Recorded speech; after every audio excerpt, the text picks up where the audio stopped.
બનાસકાંઠા જિલ્લાના સરહદી વિસ્તારમાં એક અઠવાડિયા બાદ પાણીની વિકટ સમસ્યા જોવા મળી રહી છે। વાવના મોરીખા, માળકા, તીર્થગામ, ગોલગામ, ભાટવાર, ભાખરી, નાલોદર સહિતના ગામો છે કે જ્યાં ઘૂંટણસમા પાણી ભરાયેલા જોવા મળી રહ્યા છે। મોરીખા ગામની પ્રાથમિક શાળામાં 35 જેટલા ઘરોના પરિવારો હજુ આશરો લઈ રહ્યા છે। ખેતરોમાં વિકટ પરિસ્થિતિના કારણે ખેડૂતોની હાલત પણ કફોડી બની છે। હજુ પણ પાણી ભરાયેલા જોવા મળી રહ્યા છે। અનેક લોકોના ઘરો પાણીમાં ગરકાવ થયેલા જોવા મળી રહ્યા છે। તો ગેનીબેન ઠાકોરે પણ આ વિસ્તારની મુલાકાત લીધી હતી, જે અસરગ્રસ્તો છે તેમની સાથે વાતચીત કરી હતી। પાણીમાં તેઓ ચાલ્યા હતા અને અસરગ્રસ્તો સાથે તેમની આપવીતી જાણવાની કોશિશ તેમના દ્વારા કરવામાં આવી હતી।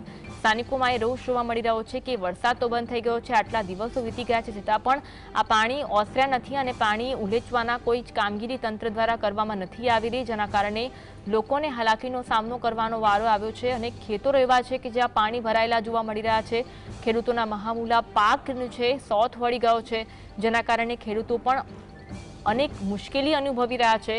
ગેનીબેન ઠાકોર દ્વારા વિસ્તારની મુલાકાત લેવામાં આવી હતી, તેના દ્રશ્યો પણ જોવા મળી રહ્યા છે કે ત્યાં તમામ જે અસરગ્રસ્તો છે તેમની સાથે વાતચીત કરવામાં આવી હતી। ત્યારે પણ અસરગ્રસ્તોએ તંત્ર સામે રોષ વ્યક્ત કર્યો હતો અને કહ્યું હતું કે તંત્રના કોઈ પણ અધિકારીઓ, તંત્રના કોઈ પણ વ્યક્તિ બહાર આવ્યા નથી।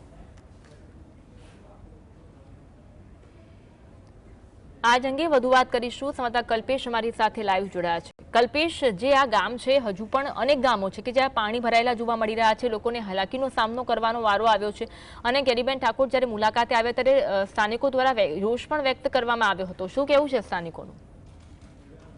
ચોક્કસ જે પ્રકારે વાત કરવામાં આવે તો બનાસકાંઠા જિલ્લામાં જે પરિસ્થિતિ વિકટ હતી અને આજે એક અઠવાડિયે જેટલો સમય થયો, તેમ છતાં આજે પણ ઘણા ગામડા એવા છે કે જે ગામડાની અંદર પાણી છે અને પાણી પણ 5 થી 7 ફૂટ હોવાના કારણે આજે પણ લોકો માત્ર શાળાની અંદર રહી અને પોતાનું ગુજરાન ચલાવી રહ્યા છે। જોકે એક બાજુ જે જમીન નથી તે લોકો પોતાનું મજૂરી કરી અને જે ગુજરાન ચલાવતા હતા તેમના માટે અત્યારે વિકટ પરિસ્થિતિ સર્જાઈ છે।